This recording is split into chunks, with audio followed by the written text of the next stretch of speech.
Hello students and friends, you are most welcome to All Round Knowledge. Dear friends, the use of preposition is always confusing, but if you learn through this way through translation, it will help you a lot to understand the basic concepts of the use of preposition. So without wasting much time, let's start writing it now. आज का पहला sentence है पेड़ से पत्ते गिर रहे हैं। तो जिस चीज़ में अलगाव का बोध हो, यदि पेड़ से पत्ता गिर जाएगा तो और वह पत्ता पेड़ पर नहीं रहेगा, तो इस चीज़ में आपको फ्रॉम का यूज करना है। तो यहाँ पर हो जाएगा leaves are falling from the tree. Next sentence है मैं रेलगाड़ी से वहाँ गया। तो किसी भी साधन से हम जाते हैं तो बाय का प्रयोग करते हैं, जैसे I went there by train। आप लोग इस वीडियो को अंत तक ज़रूर देखिएगा और यदि आप लोग मेरे चैनल पर नए हैं तो सब्सक्राइब ज़रूर कर लीजिएगा। वह कलम से लिखता है। तो किसी भी हथियार का जब हम प्रयोग करते हैं तो विथ लगाते हैं, जैसे he writes with a pen। वह एक कार से आया। तो जब किसी साधन का प्रयोग होता है तो हम लोग बाय का प्रयोग करते हैं, जैसे ही केम बाय कार। और इस चीज़ को हम इस तरह से भी बना सकते हैं, जैसे वह एक कार से आया। तो एक रहने से जो है इन का प्रयोग होता है। ये ही केम बाय कार, वह कार से आया का यह सही है, ही केम बाय कार, लेकिन वह एक कार से आया। जब ए का प्रयोग करते हैं तो फिर इन लगाना होता है। तो इस चीज़ का आप लोग ध्यान रखेंगे, जैसे ही केम इन अ कार, यानी कि इस हिंदी सेंटेंस के लिए यह वाला इंग्लिश सेंटेंस सही है, ही केम इन अ कार। वह एक कार में आया या कार से आया। सुबह से वर्षा हो रही है। तो यहाँ हो जाएगा इट हैज़ बीन रेनिंग, या प्रेजेंट परफेक्ट कंटिन्यूअस टेंस में है। It has been raining since morning. यहाँ पर क्या लगेगा? सिंस।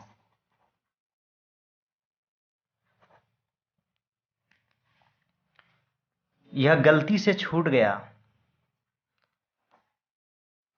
तो यहाँ पर आप इट लिख सकते हैं।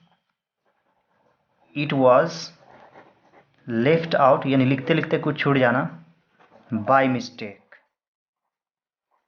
तो यहाँ पर क्या यूज होगा? बाय। वह बिजली गिरने से मर गया। तो यहाँ पर लिखेंगे ही वॉज किल्ड, यानी वह मारा गया, बाय लाइटनिंग, लाइटनिंग के द्वारा। वह चिंताओं से मुक्त है। He is free from worries या cares.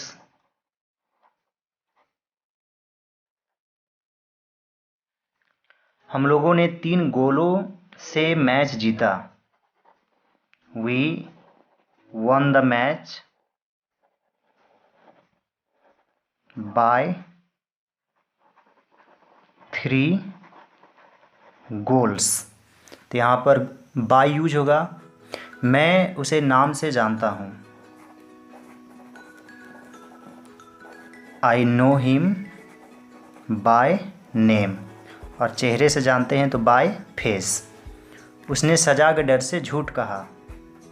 He told a lie for fear of. के डर से का होता है for fear of, for fear of punishment.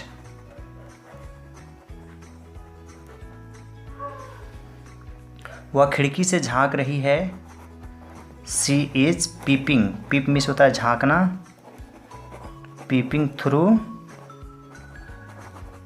The window.